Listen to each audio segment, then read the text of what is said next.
Hey, so now y'all want to talk about UFOs and UAPs and shit like that down there. The U.S. Congress going live every day on YouTube, showing the same shit over and over and over, man. It about time though. But so now y'all showed it what y'all want to talk about. If y'all showed it what y'all want to talk about. Cause this my favorite subject, man. Y'all show. All right, let go.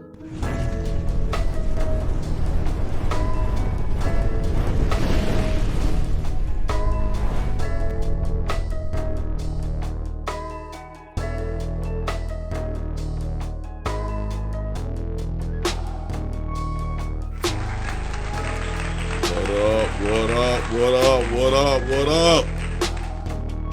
We back again, man. ExitUs Podcast. Shout out to King Shuja.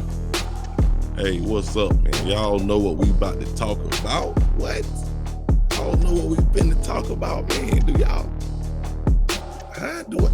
Y'all see the title, man. What's up, though, man? We finna get into this shit, cause I don't know how long my shit gonna be working smooth, though, man. The camera might go out, ain't no telling what. That's why I had to record this shit. Cause I can't go live, man. I'm gonna go live. I'm putting up a panel together, man. We're gonna go live. I'm trying to go live today. So we're gonna see what's going on. But y'all wanna come on, man? I'm gonna try to go live. Y'all come on in. But check this out though, man. What we gonna talk? Y'all wanna talk about this shit, man? Y'all wanna really talk about this shit? Let's talk about this shit, man. I'm gonna show y'all some shit though. We finna talk about Roswell. The Roswell UFO incident in 1947. Been talking about this shit, man. This shit is old to me and new to you. Whoa. Check this out though, man. I'm gonna go on and show this video right quick I put together. But I gave y'all the good parts. But it kind of long. I think about 20 minutes. But hey, y'all check this out, man. Listen real close to what he's saying. Cause this shit, we finna get into this shit, man. Some real shit. This video is strictly for educational and entertainment purposes only. The information, views, and opinions are not to be taken as professional advice, as we are not trying to be in nobody's courtroom about some. Now that's not even what it says. What's the difference? Did you code it was God's way? I know. Why did you even let it run? Welcome back, ExitUs family, to another captivating ExitUs Podcast video with Kituko Exkihinde. Before we start, if you're new here, kindly subscribe to help us reach our goal of 1K subscribers. Do that now, please. Thanks. In this extraordinary episode, we bring you an exclusive video of an interview with Glenn Dennis, a remarkable figure who played a pivotal role during the infamous Roswell Incident of July 1947. I forgot to say your name. The Roswell Incident of 1947 involves a mysterious crash of an unidentified object near Roswell, New Mexico. The U.S. military initially claimed it was a flying disc, but later stated it was a weather balloon. Hold up, man. Did y'all hear that, man? They later stated it was a weather balloon. Man. Y'all know that's some crazy shit. You know there ain't no weather balloon. Them people know what that was. The incident has sparked UFO-related conspiracy theories and remains a subject of fascination in popular culture. Here's the Glenn Dennis interview. Okay, the way I became involved in this was started out in the early afternoon, around probably 1:30 in the afternoon. Let me tell y'all, he was a mortician. Glenn was a mortician, man. And they had to come to him because they ended up having a problem with the crash. And they had to come to him to see what to do with the bodies. They were trying to preserve the bodies. And they had to come to their man. And he ended up, they came to him. That's how he really got involved with the shit. They mortician, you know, on base, they had to come to him.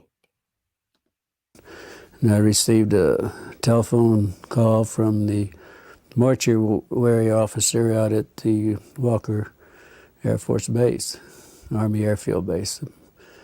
And he was inquiring about what would be the smallest possible casket that we could get that would be hermetically sealed.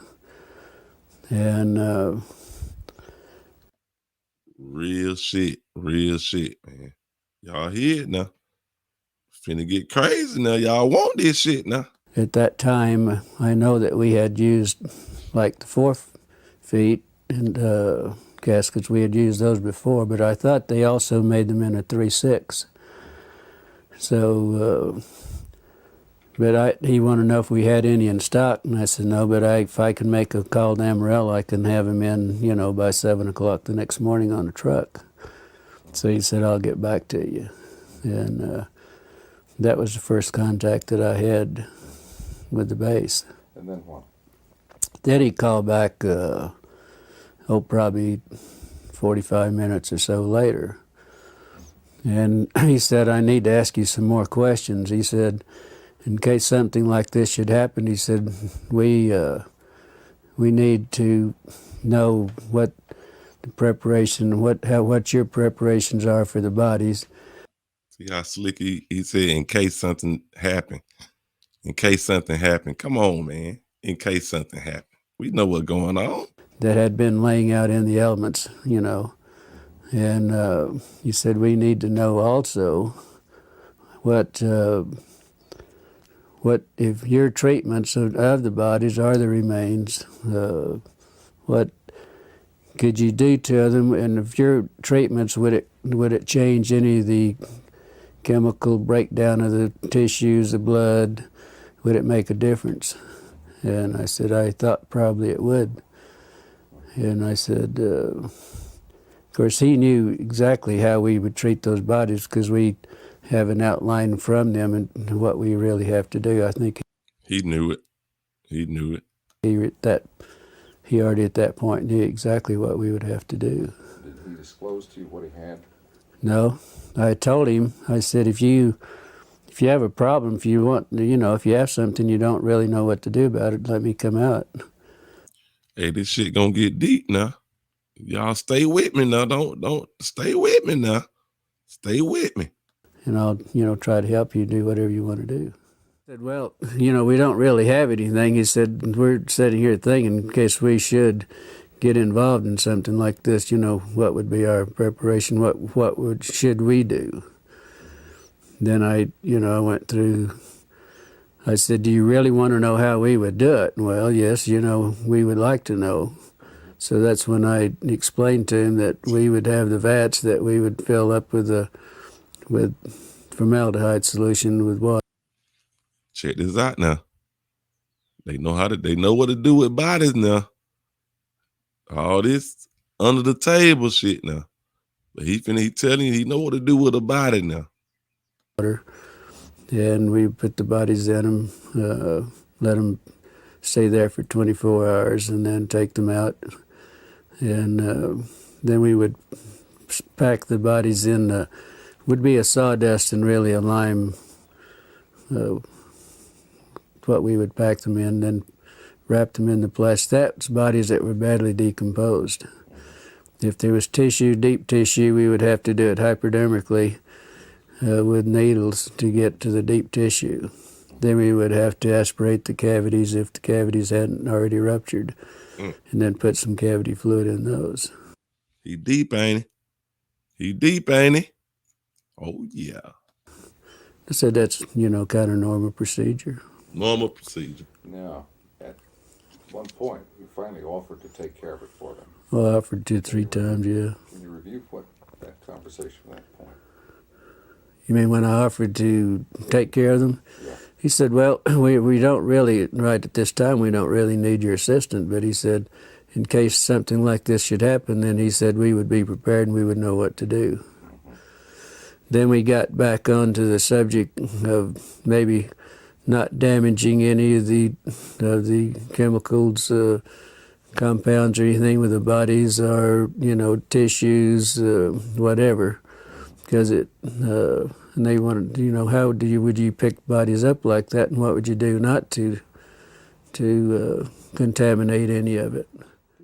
I said the only thing you could do that I would suggest, that first thing, if you have a problem, don't want to destroy any of the tissue, any blood cells, anything that you don't want to destroy.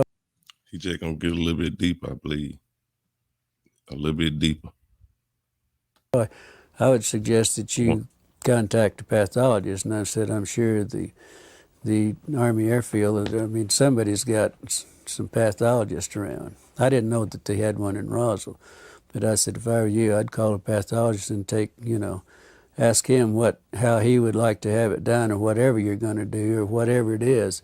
You better do what the pathologist, because he's the one that's going to do the autopsy and make the reports. But I said the only thing I know you could do is just go to Clardy's Dairy or Sunset Creamery, we had 2 at the time, and buy all the dry ice you can and pack them in dry ice, if that's possible. He's saying it like it ain't that. And that's what I suggest that they do. We discussed this probably for 20 minutes or better on the telephone. And I kept telling him, hey, if you have a problem, if you got something out there, if you need our services, we have the contract, I would be glad to come out and help you take care of it. And he said, no, this is for future. Kept always referring this was for future use in case we did have something. But then I said, well, first thing you better do, you better get a hold of a pathologist. I don't know whether you have one at the base, but I know you probably have the top pathologist, something similar to those words. And I said, that's what I do, and you better let him give you the instructions, and then you better do what he tells you to do, because he's the one that's going to do the autopsy. And if it's this sensitive, you better do what he tells you. But I said the only other suggestion I can make, that you go to Clardy's Dairy or you go to Sunset Creamery, buy all the dry ice you can and pack whatever you have, whatever the problem is, you better pack it in dry ice and then do whatever you have to do with it, because that's the only way. All right, now we ain't talking about no human bodies. Now y'all know what we talking about now. Come on, stay with me now. Stay with me. Didn't this begin to seem a little strange to you at that point? Well, I thought maybe what happened, they might have had a VIP or, some officer and something that happened. They didn't want, wanted to keep it quiet, and they probably wanted to do it themselves, not be involved with the civilian businesses or anything. So after these conversations, you were curious, and you went on out to the base, as I understand it. Can you review that? Well, no, I didn't go out to the base. Yeah, I was curious, but I didn't go out to the base, and probably a couple hours later, and I'd got an emergency call. There was an airman that was injured in an accident, and I took the airman to the base. He rode in the ambulance with me. See, he drive an ambulance too, also. So that's how he getting connected with the base, with the Army base now in Roswell, 1947. And I took him out to the emergency room, and that's the way I became really involved out the base. I didn't go out just because I was curious. Give me the sequence from the time you picked up the airman and just describe to me. Well, when I got the call, I left the funeral home in the ambulance, went to the scene of the accident, picked the airman up. I did not place him on a stretcher because he had a head injury in the nose. I think his nose was fractured. So I did some minor first aid, and then he sat in the front seat with me all the way to the base. When we got to the base, then he walked into the emergency room. I didn't... I would have been talking to that... I would have been talking to that man question after question. I would have been asking him all kind of shit. What? Y'all didn't talk? No conversation? But I know he probably couldn't say nothing, though. It classified shit. Have to take him in. They didn't bring out a gurney or anything. He just walked in on his own. Then I never did see him after that. Then I had this friend that I wanted to talk to and see. This is a lieutenant nurse that I knew quite well, that had only been there only been commissioned and been out to sign. This was her first assignment to the to the air base, and I wanted to talk to her. And so I was going down the hall, and first thing, the lieutenant that I wanted to see was coming out of one room, going across the hall to the other, and she noticed it was me. She said, "See, the lady, he knew this lady. He was going to see her after he dropped the soldier off. He was going to see her. Now watch this now. Check out this now. Check out how she curved him though. But she really saving his life though. "How did you get in here, and what are you doing in here?" And she said, "You better get out in a hurry." She said, "You're going to get in a lot of trouble." She said, "Would you please leave and get out of here in a hurry?" I called out. I kept trying to get a hold of her because naturally I was curious and I wanted to know what was going on. And so I called out the next day, and then probably around 11:30, she said, "I know you've been trying to get a hold of me, but I haven't been available." And she said, "Why don't you meet me at the officers club? If you have time, meet at the officers club, and we'll have lunch. And I want to talk to you." All right, now, y'all ready? We finna get deep. She finna get a little deeper. Y'all want to talk about this shit? Y'all want to talk about this shit? Y'all want to talk about this shit? Let's go. So I went on out and met her. Beg your pardon? Tell me about lunch.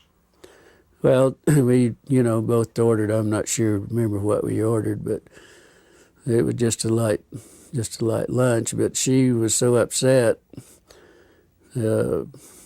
She looked like she was, in shock, is what she really talked like and looked like. I bet she was. And she said, I said, "Well, I was just curious. The only reason I want to talk to you was curious on what happened." Listen. And she said, "Well, you won't believe it." And she says, "I don't believe it either." But she said, "I got in a lot of trouble on this thing. I'm not real sure about this." But she said, then she pulled out of a little purse or little pocketbook, whatever she had there. She gave me a little diagram that she had drawn some figures of some arms and face and so on. She told me that this is what was in those, that it was a crash. It wasn't an airplane, but they didn't know what it was at that time. Y'all ready? Here we go. They ain't know what it was. She draw some arms, legs, head. She draw what she saw. These were bodies. Yeah, but she said we have three bodies. There was three bodies. She said two of them were very mutilated. One looked like it might have walked out, or that it might have lived a little while. And she explained they were like 3.5 feet to 4 feet tall. The two of the bodies were you couldn't identify much because they were practically destroyed, and it looked like maybe that they might have been a predatory animal or something might have been doing some damage on the bodies too. How did she describe their head? Y'all hear that? It was three of them, not one, not two. It was three of them. They know this. It was three of them. Something done came in there and messed up the bodies, man. I don't know what some animal, I don't know what it was, but something done came and messed up the body. It was mutilated. Check them out, man. Let's get a little deeper, man. Their hands. Well, she said the head, and in the little drawings that I had, the way she explained it and the way she drew it, that the heads were somewhat larger than a human heads. The hands were long, no thumbs. It was just the long, very delicate fingers at the end on the underside at the tip of each fingers was a pad-like, maybe a little pad, but it looked like the skin had maybe little suction, like the little suction cups on those. On the, no fingernails on the hands. You were asking me to describe the arms, and this was another thing that the lieutenant brought out, that it was very. See, I cut it up. I put it together for y'all so y'all can get the whole picture. Instead of getting little different parts and shit, though. I got y'all. I told y'all, man. I got you. The difference between theirs and ours, the that from the wrist to the first joint here, that it was probably 1.5 times longer than the top part up here. It was very odd looking. It was very odd, she said. And the very small arms, very small. Bone structure? Bone structure, of course I asked her about the bones because we were talking about the wrist bones and everything, and she said it was very similar to ours, but the bones were so small that their bones probably wasn't in the arms wasn't any larger than my finger. Forget, are they here? They describing them. Let go. The head, the lips were just a long, narrow, more or less, not full lips like we would have in most of our people, but very fine. And y'all, let me start this here. Y'all don't be no stupid people. Look at this man body language. Listen to what he's saying. This man ain't got time to be playing with y'all, man. He ain't got time to be playing with y'all, man. This shit real. Line, very fine lips. There was no teeth. That was the inside of the mouth. It was kind of like a real a gums. Maybe it was. She said to explain it. It was almost as hard as if it was rawhide. Maybe at that. The ears. There was only 2 small orifices on each side of the head with looked like a couple of small lobes that might cover both of those, but there was not a protruding ear.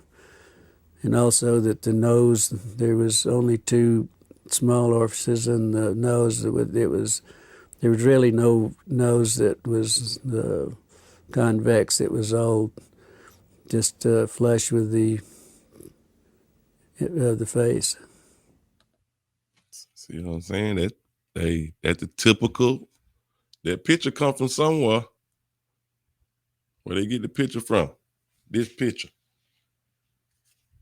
It come from somewhere. Somebody saw something. And just pop up, oh, it's aliens out there. Nah, man. They really angels, like, probably.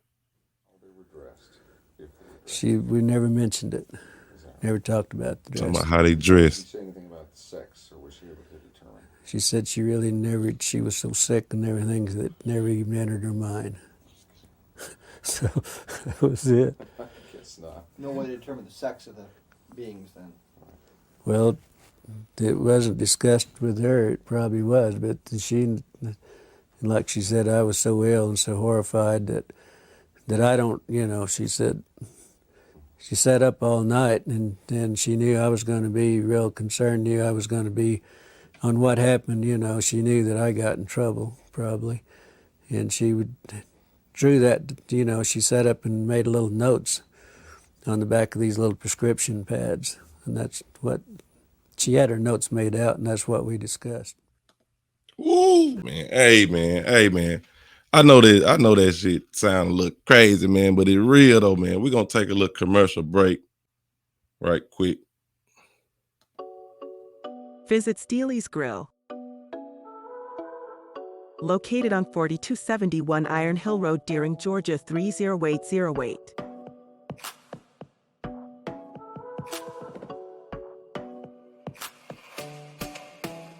Serving breakfast, lunch, and dinner.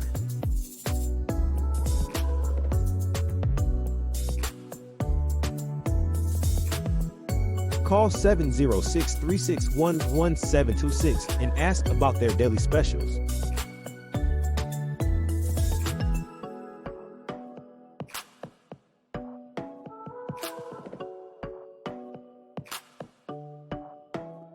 Steely's Grill, home-style country cooking at its best. Good job, A1. Thanks. Maybe I can start the next one. Hold your horses, dude. True. All right, man. Back to the story. Let go. Very much so. Very emotional.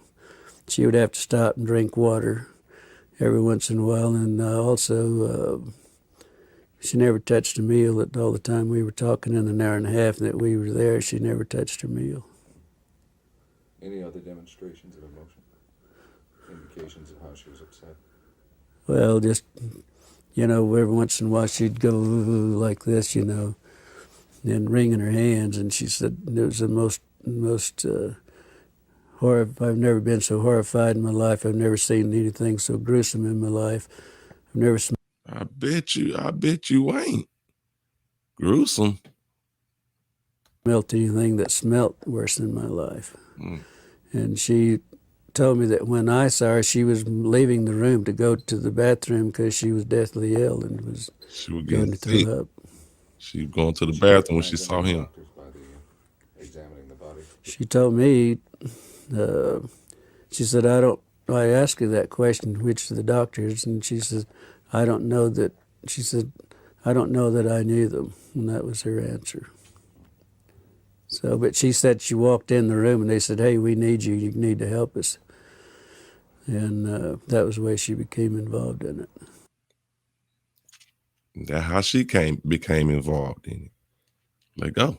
And then she got ill. The doctors also became very ill. They would have to do a little examination, then they'd have to leave and go sit down, and then they would come back and do a little bit more. It was that bad. They tried to put it in the morgue. Out at the morgue, they had 2 refrigerated body You're talking about the bodies. compartments that we used to put them in, and then we would go out and get the bodies from there. But they always brought the airmen to us, but on the dependents and everything, we went out for them. But they weren't cold enough, and it became so offensive. They were afraid they were going to, upset everybody in the hospital. So they later moved them over to a hangar, and that's the last that she knew anything about them too. The lieutenant knew anything about them, but she didn't know how they moved it or anything about it. But they were taken to a hangar because the odor was so offensive they couldn't. That, like they said, it was upsetting everything. I can imagine.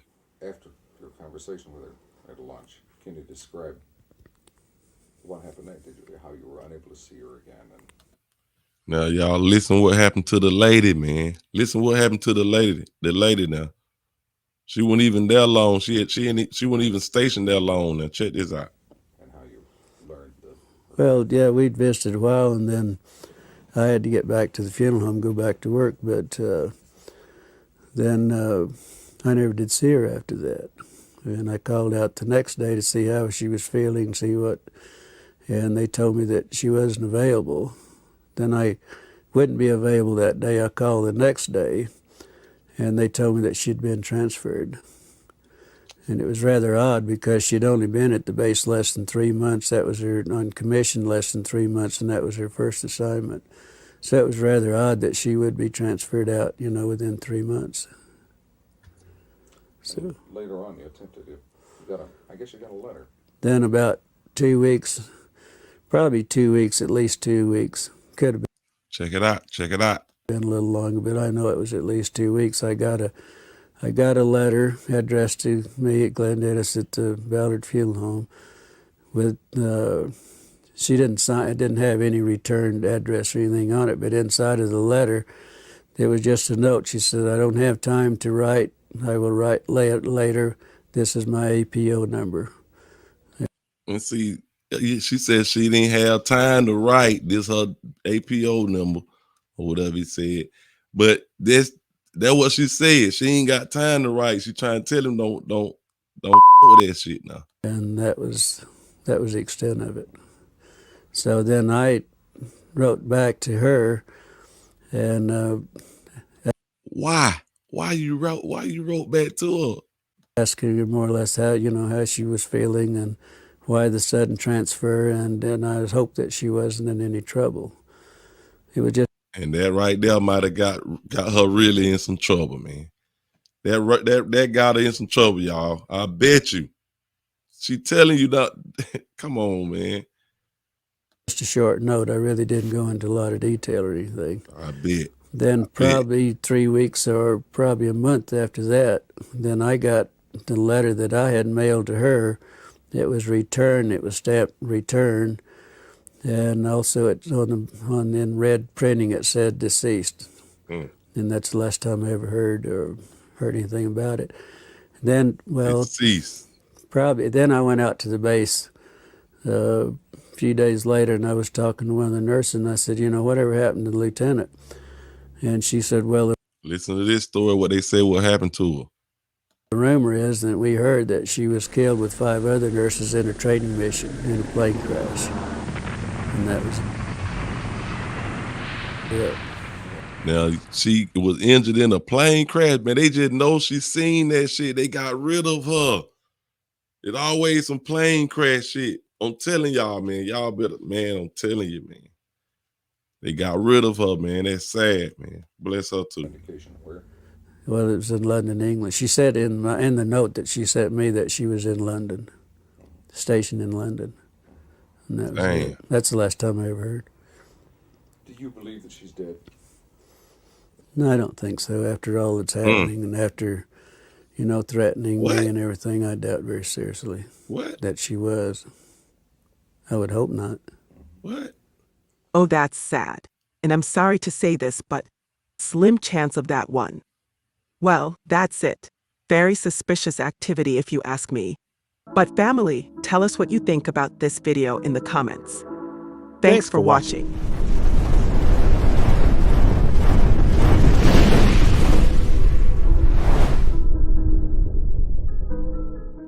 There y'all go. It's just one video now. I'm finna bring some more smoke, man. Do what y'all want to talk about. This is what we gonna talk about. I'm telling you, I'm gonna bring some more smoke, man. It's hot in here, man. Turn everything off so we can get so y'all can hear me. It's pretty hot, man. But y'all see what it is, man. Real shit, man. He was a witness to the Roswell UFO incident, 1947. I'm telling y'all. But yeah, man. That's it. Until the next video. ExitUs Podcast. Kituko X Kihende. I'm out of here.